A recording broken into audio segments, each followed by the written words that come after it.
Well, there's no better place to start than in the lead, right? Exactly so, right. why not go from there? But it's certainly a great race. My opinion's obviously a little skewed on that. A good race, how about that?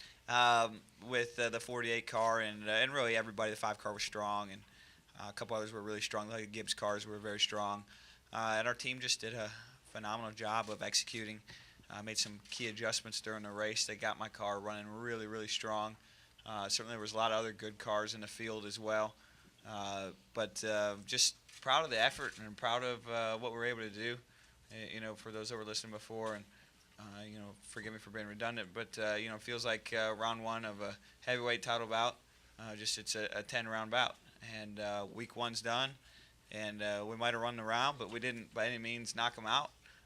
So we got a lot of racing left to go, and we're feeling good about today, but know that we have a lot of work to do.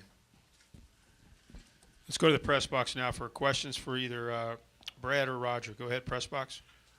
Mike Hembry, Speed.com. Roger, you mentioned that you're trying to race against the gold standard, and you're doing that with a manufacturer that's sort of backing out of the garage. Are you confident you're okay over the last 9 races with the Dodge situation and all that implies? Well, there's no question. That Dodge has been a great asset to us. I mean, they made the decision to support us.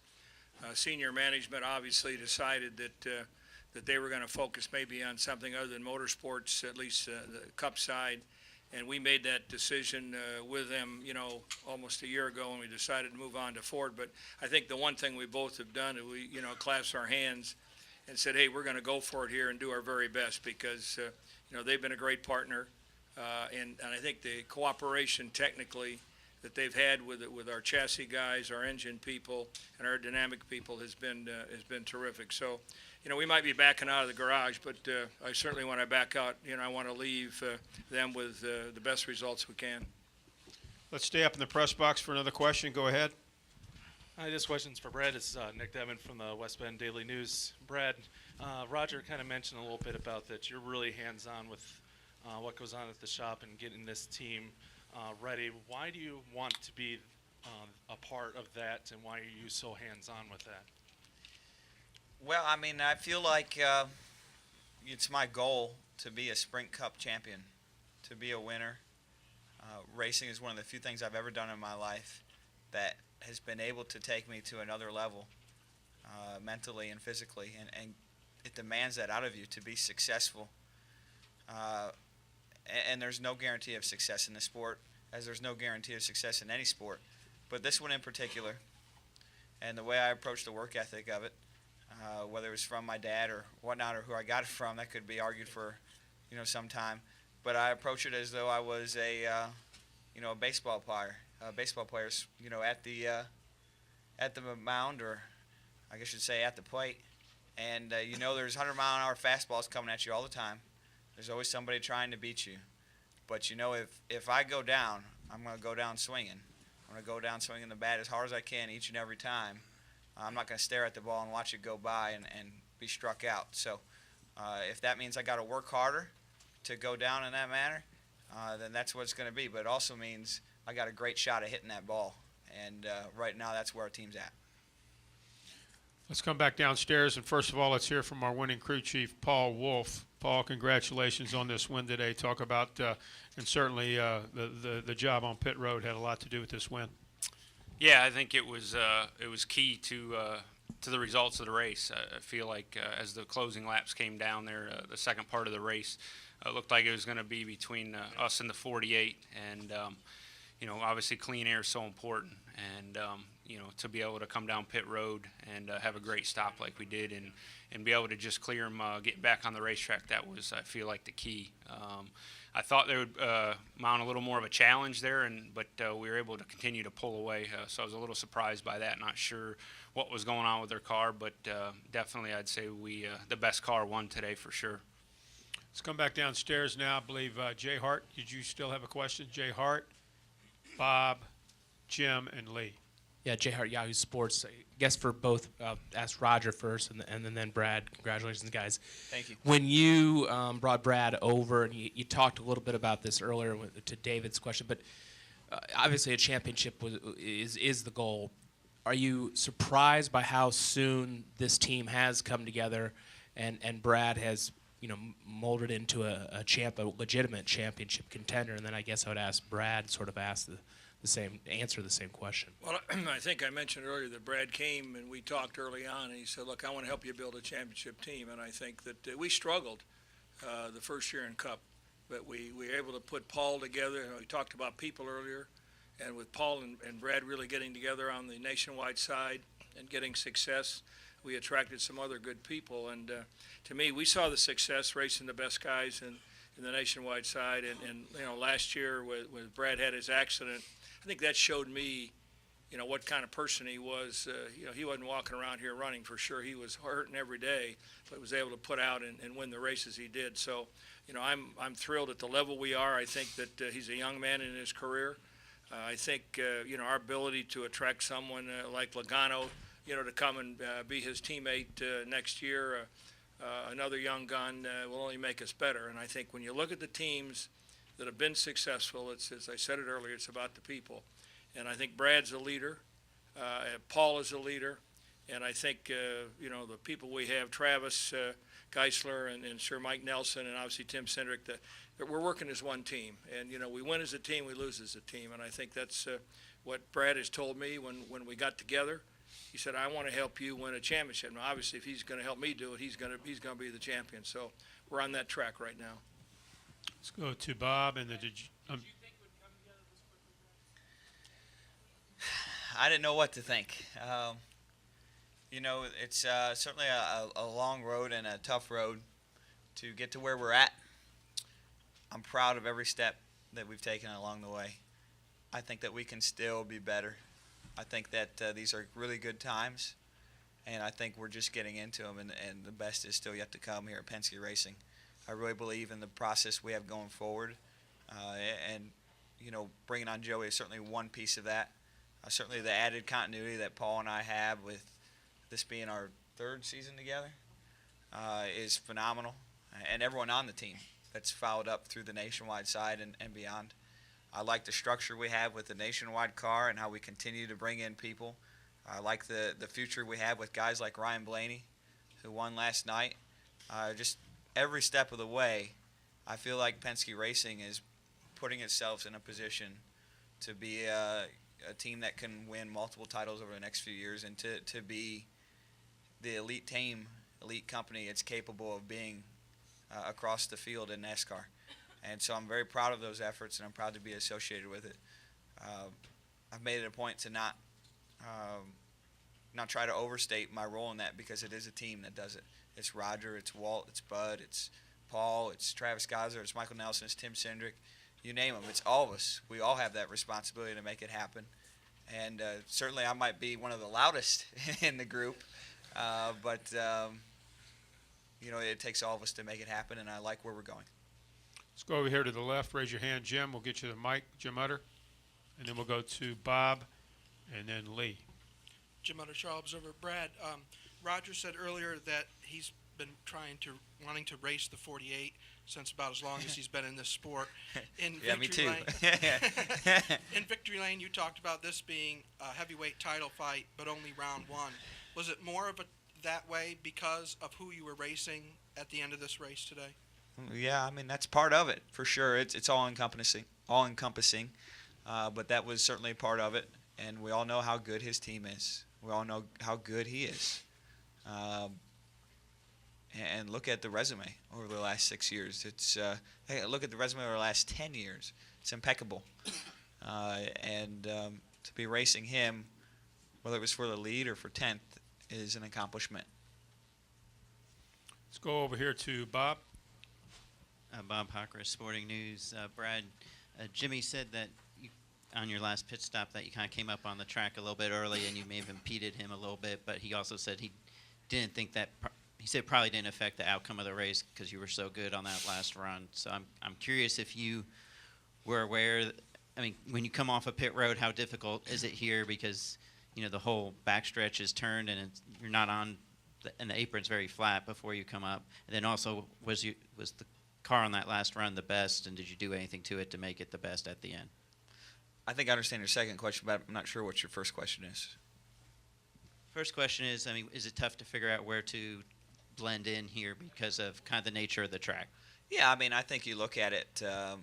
There is no enforced line like you see in other sports, and that's not a bad thing. That's just one more thing to monitor during the race.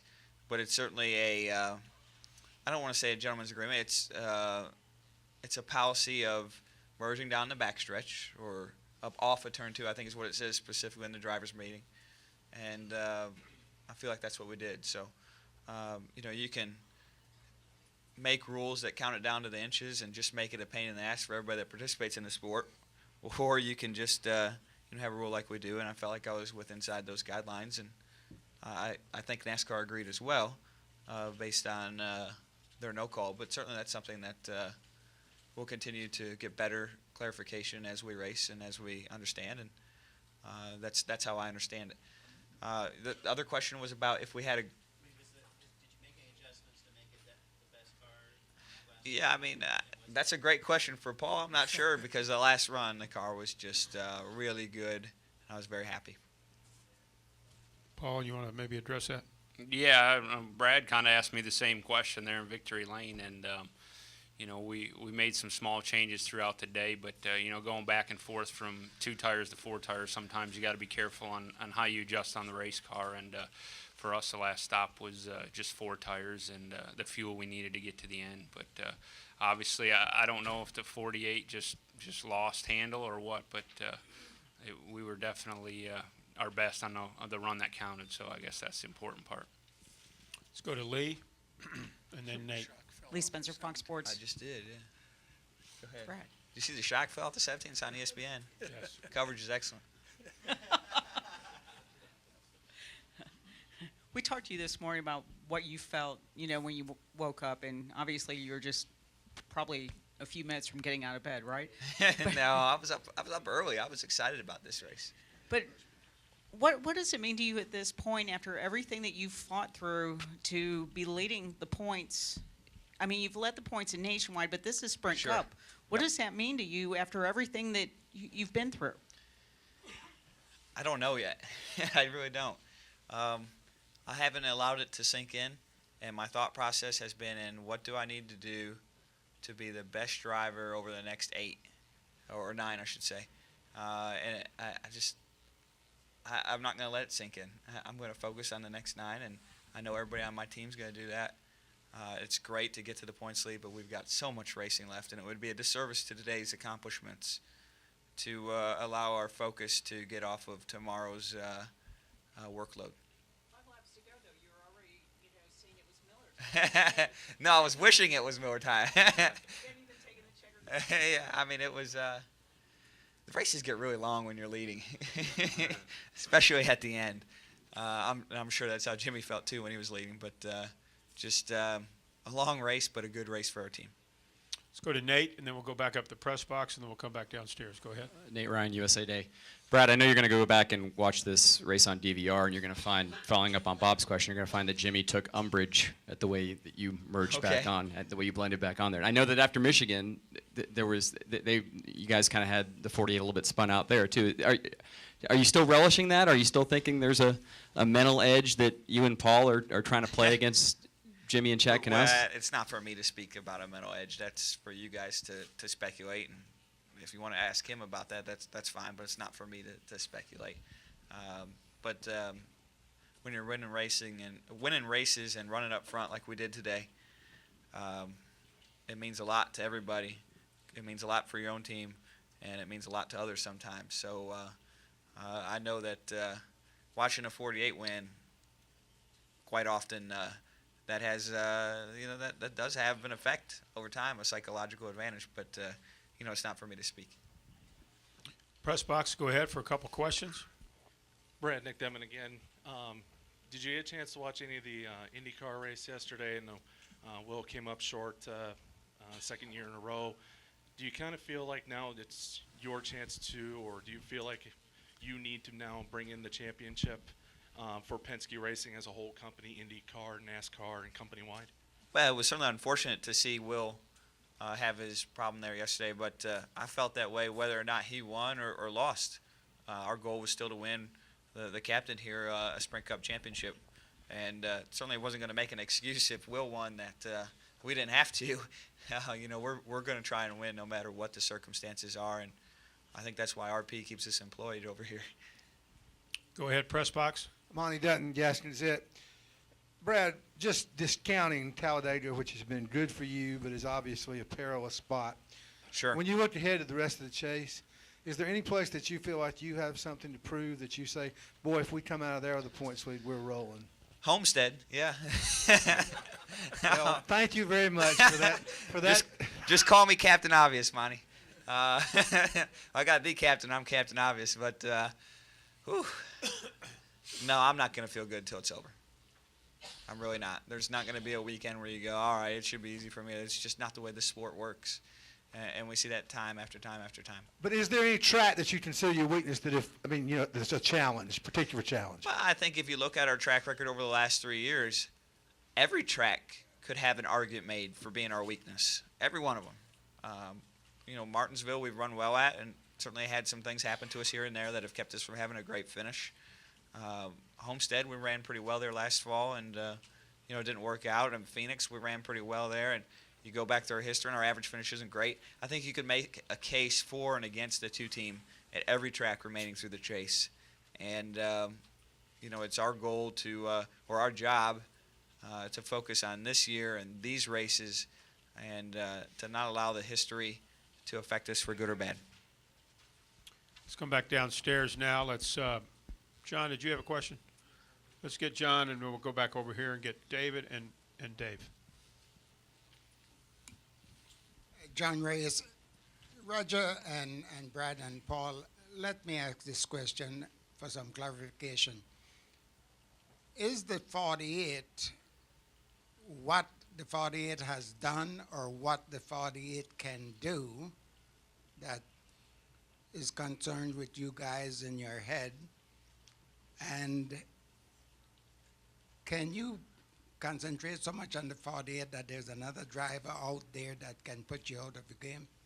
Well, let me say this, that it's obvious, as I said earlier, that it's not just the 48, it's the whole Hendricks organization that I said it was a gold standard.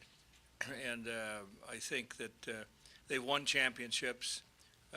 Obviously you've seen what he's been able to accomplish this year.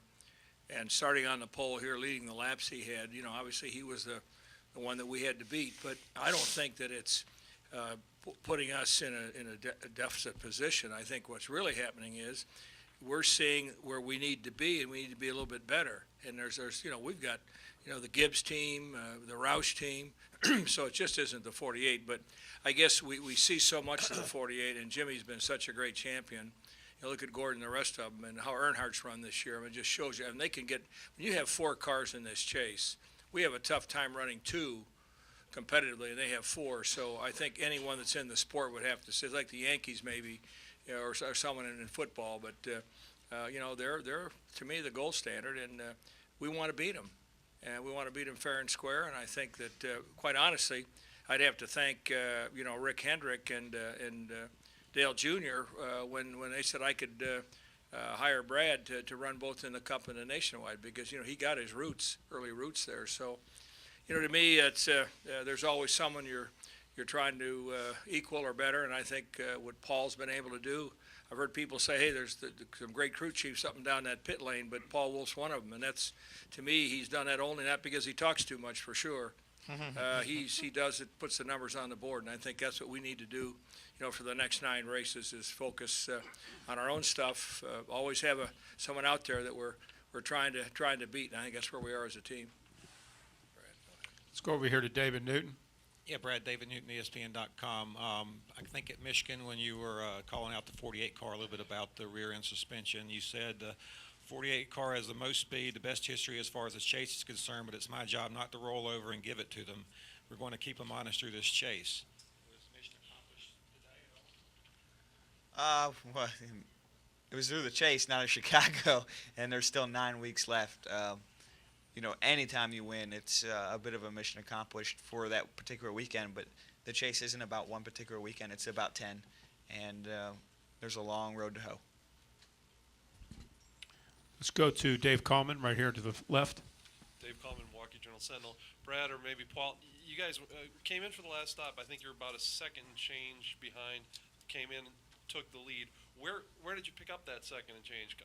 On the track, that extra lap, or coming in, or in the pits? I'm guessing it was the pit crew. I don't know, Paul. Yeah, until we go back and review it, I'm not really sure. I was a little surprised myself. I thought with the lead they had, they would at least be able to keep that. And but like I gotta say, I mean, the pit crew did a great job. It's important. They stepped up when it counted.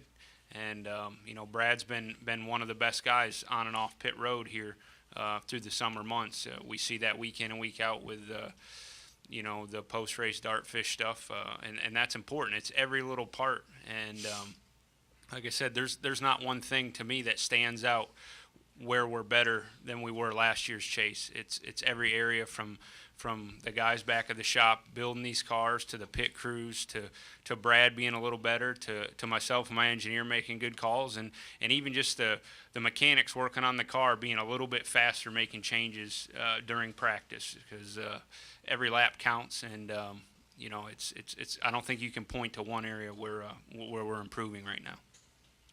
Go over here, Bob. Did you have a question? For really anybody who wants to take it, did you all need to have a good race today, maybe more than the other guys in the chase, because you don't have any teammates in the chase and you're the only Dodge? Do you feel like, just kind of from a mental perspective, did you need to get off to a quick start, maybe more than some of the others? I looked at, I'm up in the spotters, and, we had, Sam had that speeding penalty, but he ran in the top 10. In fact, I said to myself, hey, we don't have two cars in the chase, but when there was a couple of Hendricks cars, you follow me, we were up there, a couple of Gibbs cars, the 20 and the 18, and then we were there with Sam. So, I think that, I think he finished 11th. He didn't put 4 tires on at the end, which might have hurt him a little bit, but I think that Sam will play a role for us. He's done a lot of the testing. In fact, testing we've done just this last week probably, gave us some information we needed, and he'll continue to do that. And, obviously he's going to be a key part of our team as we go forward next year. Other questions? Let's take Lee, and then we'll finish with Jim. For Paul, having worked with him now for a couple of years, where have you seen his greatest improvements behind the wheel? That's a good question. I think it's important to understand that as we continue to give him better race cars, he can give us better feedback. And I think as a team, we've continued to grow each and every week, and the better race cars he's driving, the better job he can do, and the better feedback he can give us. If you're driving bad race cars all the time, you don't know what's good and what's bad. And now he's had some good race cars. He can give us great feedback, and we can continue to make them better. And I think that's, where over time, we still have room to grow. And I think overall he's just, he does a great job on restarts. And like I said, getting on and off pit road is so important these days with how important that clean air is. And I've seen a lot of gain there as well. Let's go over here to Jim. This will be our last question. Jim. Jim Muttershaw, Observer. Brad, you won your first race in the chase today, but you also won your first race as a team owner last night. Sure. I just wondered, what did you think about that? And a great weekend is what I'm thinking now. Yeah. Must have been good for your organization. Sure. That's been trying to win for a while. I mean, yeah, it's what a great weekend. I mean, other than the IndyCar stuff, I feel bad for this guy, but it 2 really big wins for me personally and professionally. And to see Ryan and his family together in victory lane was just one of those heap good karma moments, and just felt good. I remember being in victory lane for my very first nationwide win, and my mom and dad being there and seeing that with Ryan. It felt really good, and knowing that that was able to happen, and in some small shape, I was able to help him do that. Certainly I don't go underneath the cars and work on them, or the trucks, I should say. There's other people that do that, but it was nice to be a part of the bigger scheme of things to make it happen. And I think he's got such a bright future, and really that whole team does. So I'm proud of the whole effort, and I just can't wait to see. Like I said, I feel like the best is still yet to come out of all Penske Racing, and I'm trying to position that truck team to be in position to serve Penske Racing, and so they all get stronger together, and we're a strong, cohesive unit across the board per the results of this weekend, and we still have room to be even better. So that's all very encouraging stuff. Congratulations to the number 2 Miller Lite Dodge driver Brad Keselowski, crew chief Paul Wolf, and team owner Roger Penske. Great stuff. Thank you, Congratulations guys. on this week, and we'll see you at New Hampshire. Thank you, Commander. You're welcome.